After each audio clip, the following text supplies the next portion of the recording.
শুরু হয়েছে হজের ফিরতি ফ্লাইট। প্রথম ফ্লাইটে আজ সকালে ঢাকা এসেছেন 419 জন হাজি। দর্শক, হজরত শাহজালাল আন্তর্জাতিক বিমানবন্দরে রয়েছেন সহকর্মী আরফিন শাওন।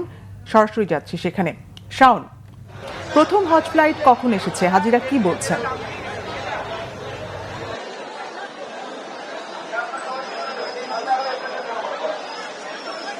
ধন্যবাদ নাদিরা আপনাকে।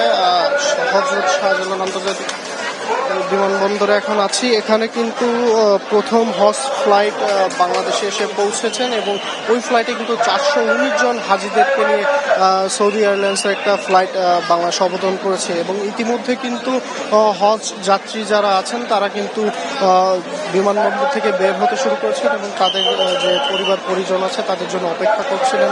দীর্ঘদিন পর আসলে দেখার ফলে বা দেখা সাক্ষাৎ হওয়ার ফলে কিন্তু তাদের মধ্যে একটা আবেগ ঘন মুহূর্ত সৃষ্টি হয়েছে এবং একই সাথে কিন্তু আমরা হজ যাত্রী যারা হজ করে ফিরছে অর্থাৎ যারা হাজি তাদের সাথে আমরা কথা বলেছি। তারা এবারকার যে হজের পরিবেশটা অর্থাৎ বাংলাদেশ সরকারের পক্ষ থেকে যে তাদের যে সহযোগিতার হাত বাড়িয়ে দেওয়ার যে কথাটা বলেছেন এটা আসলে প্রশংসনীয় ছিল বলে তারা জানিয়েছেন এবং একই সাথে কিন্তু যখন তারা হজে গিয়েছেন সৌদি আরবের যে সরকারের পক্ষ থেকে যে তাদের সহযোগিতার কথা জিজ্ঞেস করা হয়েছে সেখানেও তারা এটি বলেছেন যে আগের যতবারই তারা আসলে হজ করেছে তাদের সেই তুলনায় কিন্তু এবার বেশি সহযোগিতা পেয়েছে এবং একই সাথে তারা এটিও জানিয়েছে যে তাদের যাতায়াতে কোনো সমস্যা হয় নাই এবং এর আগে কিন্তু আমি জানিয়ে রাখি যে গত 17 তারিখ কিন্তু হজ ফ্লাইট উদ্বোধন করেন বাংলাদেশ সরকারের প্রধানমন্ত্রী তারেক রহমান